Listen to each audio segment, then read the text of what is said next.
whores in this house. There's some whores in this house. There's some whores in this house. There's some whores in this house. All right, that's enough. What's up, y'all? It is Joy, and I'm so happy to have you back on my channel. If this is your first time here, my name is Joy. This is your Joy Element, and we are here to help with your healing, your inner healing, both mentally, emotionally, physically, and sexually. So that is something that you're interested in. This is the channel for you, so like and subscribe. What I want to talk about today is why your WAP health is your wealth. We are in the midst of another hot girl summer. We kind of had to skip it because of 2020. But now that we're here in 2021 and people have been inside and they've had the opportunity for things to cook and not cook, we really need to focus on why your WAP health is your wealth. Now, a little background on me. I am a mom who has dealt with endometriosis since I was roughly about 15 years old. It went undiagnosed until I was 19, and I had to do the work on my own to find help. Ultimately had people to believe me, especially my doctors. Endometriosis back then in 2007, when I was first initially having symptoms in middle school, so when I was about 13, it got really bad in high school, and then in college at 19, I had had enough. Not many people knew about endometriosis in the way in which we know about it now, how it is spoken about. It was just this mystical thing that people with uteruses and people with vulvas and vaginas just deal with on a monthly basis, and it was just tossed to the side. Oh, you're just having really bad cramps. Like, it was something that is supposed to happen. You're not supposed to have horrible cramps. You're not supposed to have pain with sex. Those things aren't normal. And what sucks is for people with vulvas, people with uteruses, ovaries, all those things, we're taught that we are just supposed to get through it. We're take the pain meds and we're just supposed to get through it. We're supposed to just be okay with it because it's a norm. It's not a norm. It's not. So I've dealt with endometriosis since officially when I was initially diagnosed, since I was 19, but unofficially at least since I was 13. So that's been 20 years. I'm 33 right now. And no one told me, or no one at least put together how endometriosis affects the rest of your reproductive system. I was dealing with BV, recurrent yeast infections, and people tend to view especially recurrent as you out here having all this sex, you out here doing these things, you're not taking care of things. No. Endometriosis, PCOS, fibroids, ovarian cysts, they have their own problems, and it's very rare that they show up and not have another symptom that comes with them. So as someone who has dealt with these things, did not really know how to ask for support and understanding in these spaces because I was already being pushed off that these things were just something I had to deal with. So I didn't know how to go, hey, can you also tell me why I keep having this recurring thing? Why am I having recurrent BV? Why am I having recurrent yeast infections when I'm not doing shit? I'm just sitting here and all of a sudden everything hurts. It helped me understand. So in doing my research and then also having a better understanding of how my body operates, I realized that there is a fine line between recurrent BV, yeast infections, and endometriosis. So my first tip for you is to get your checkups, and when you do, advocate for yourself. This country's healthcare system is 8-day-old garbage. We all know that. Those of us that live in America, we know that. Those of us that are black and people of color, we definitely know that. So I'm not going to tell you that you have to come out of your pocket in a whole lot of ways, because I know how difficult it can be. I don't have a practitioner. I don't have a PCP because I can't afford it. What I do is go to Planned Parenthood to get my checkups. So I would definitely encourage you to go to either free or low-cost clinics that can give you the battery of tests that you need and require, as well as your wellness checkups, so you can get ahead of whatever there may be. I had to fight for the doctors in my college town to believe me, and I had done my own research to let them know you cannot diagnose endometriosis with a regular ultrasound. You just can't. You also cannot do it with a vaginal ultrasound. The only way to diagnose and treat endometriosis right now, in this current timeline, is through surgery. And I had to argue down a doctor to explain to her, as she's giving me this vaginal ultrasound that is unnecessary, nothing's going to come from this. So I had to learn how to advocate for my health, and also to let doctors know, actually no, there isn't a lot of research on this. Maybe we need to look into why this thing and this thing keeps happening simultaneously. Maybe they're connected. So let's have a conversation. And if you choose not to, I want you to write it down in my patient file that you chose not to look into this. Advocate for yourself and get your checkups so that you know exactly what your body is dealing with, exactly what your body may be fighting, and what your body may need. It's super important. I know it's a hassle. I know. But I'd much rather, as a sex educator, as someone who has dealt with the ugly side of healthcare, I would rather advocate for myself and for those of us that need to know these things, and continue advocating for them, because it could save our lives. It's so important. And there are spaces, checking your towns, checking your cities, that honor that and will see you. So please don't let that be something that you lax on, because I'm telling you, no amount of pineapple juice, no amount of cranberry juice is going to fix a problem that you don't know about. With that said, I am probiotic gang.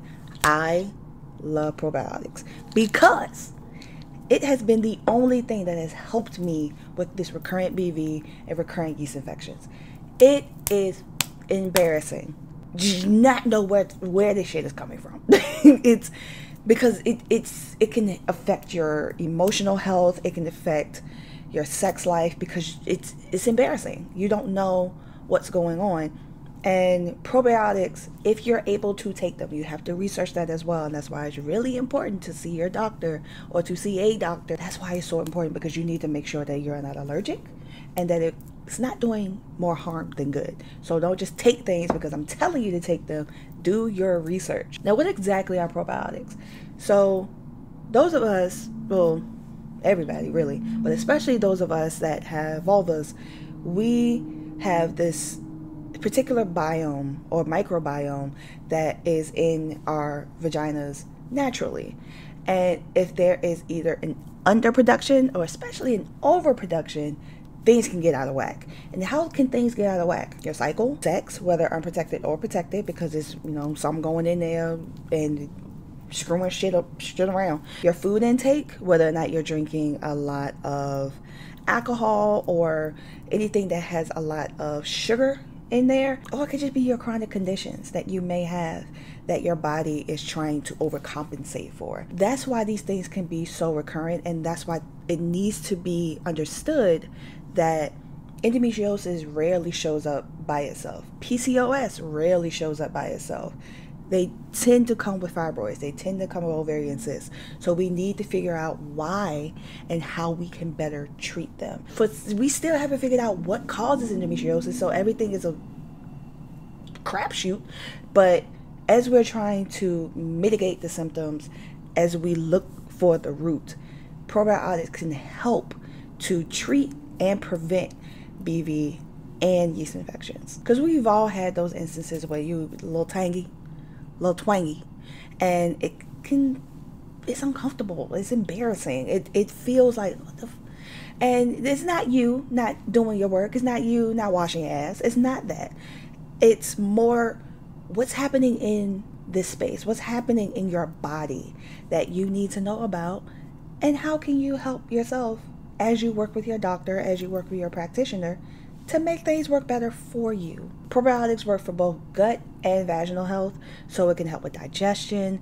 As you drink your water, as you are being more conscious of what you put in your body, endometriosis tends to feed off sugar. It tends to feed off yeast.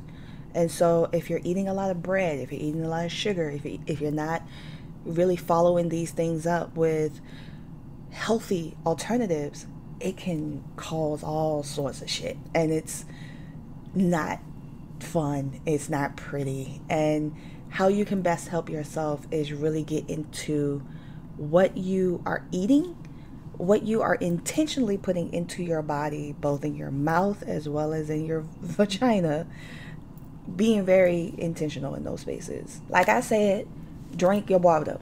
That is what you need to really flush out your system. It is the world's most natural detox. And yeah, I know it don't taste like nothing. Yeah, I know it don't really give you a whole bunch of razzle dazzle. But water is what's going to really get you on top of your WAP health.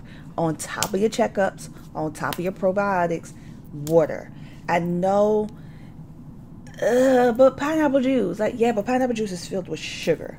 And like we said, yeast infections, BV, Endo, and PCOS, they tend to feed off of sugar. They tend to feed off of the things that we put into our bodies. And especially if they're like more estrogen facing, if that makes sense, if they have more estrogen in them, they will feed off of that.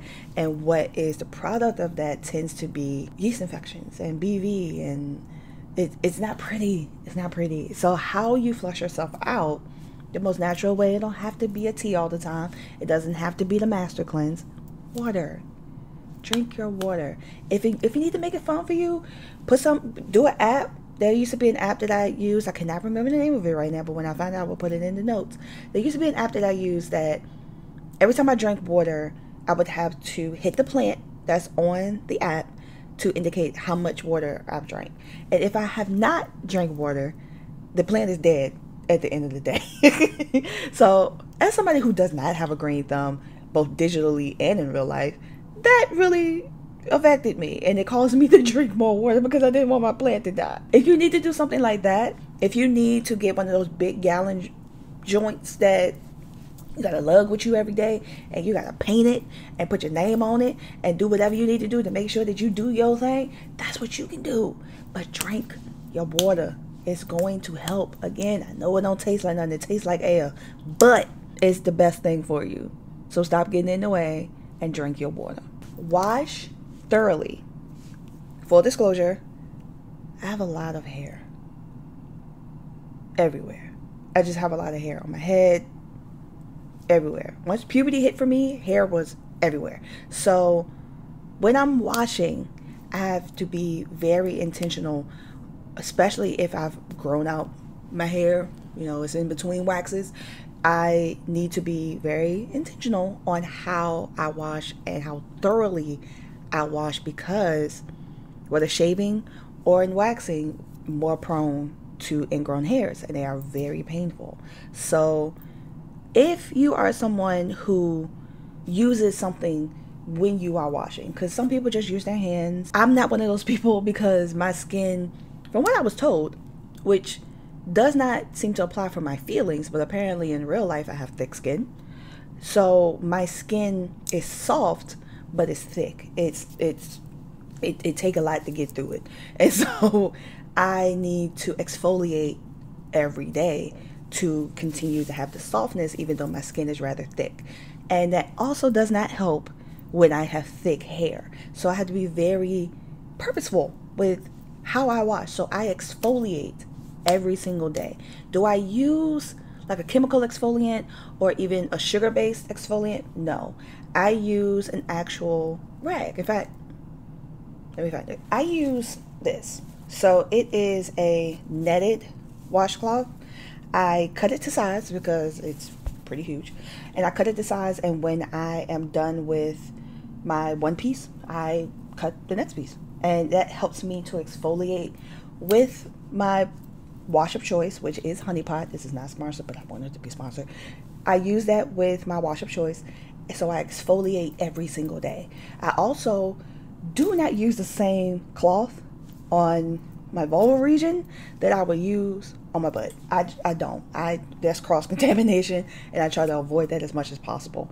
So I have 2 rags that I use so that I don't have to worry about stuff that's not supposed to be in there getting in there. And so that's really intentional. If you have a lot of hair, if you are someone who has thick skin like I do, if you are someone who is prone to ingrowns, which, you know, like I said, if you're shaving and waxing on a pretty consistent basis, your skin needs that break during that time of shaving, but it also leaves you prone to those really painful ingrowns. And what helps ingrowns? Exfoliation. It helps to prevent them, and it also helps them to heal once you have done whatever you need to do to take out that ingrown or whatever, you know, thin skin that you're using to heal that ingrown. So exfoliation and washing thoroughly, it's the best thing that you can do. Moisturize.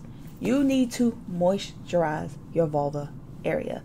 That does not mean Jergens. You don't put Jergens down there. That also does not mean a thick, super thick oil. You don't want to put castor oil down there. You don't want to put olive oil down there. You also don't want to put anything that's overly scented down there. Everybody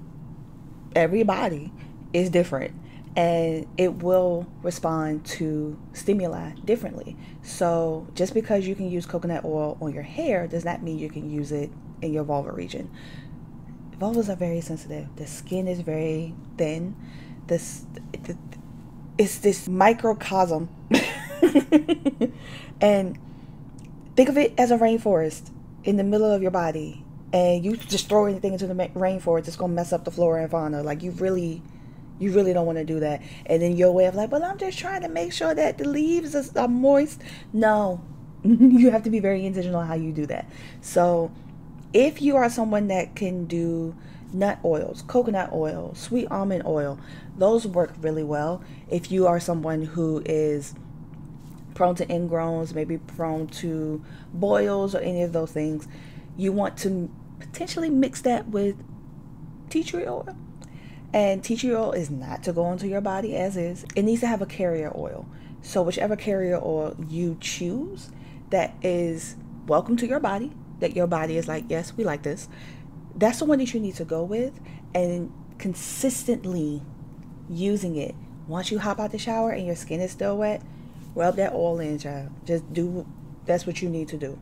And once you get into the rhythm of that, you're gonna be good. Light oils are the way to go.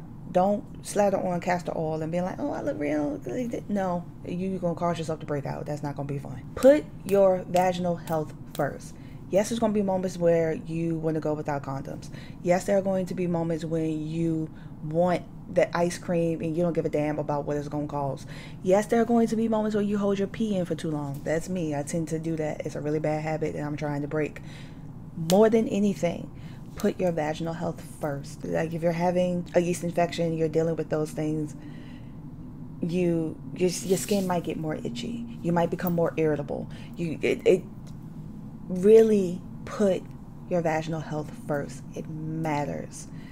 Not just for your partners, for you, because you are the one that is carrying this pot of gold with you every single day. So you should honor it how you want to and how you need to. There's nothing embarrassing about what's happening to your body. Do what you need to do to make sure that your WAP is up and running and is healthy. Thank you so much for watching this video. Huge shout out to my patron CJ. If you're interested in joining my Patreon, it is patreon.com/sacredground, where I do all my little nitty gritty things over there because YouTube won't allow me to do it. I love y'all, and I will see you later.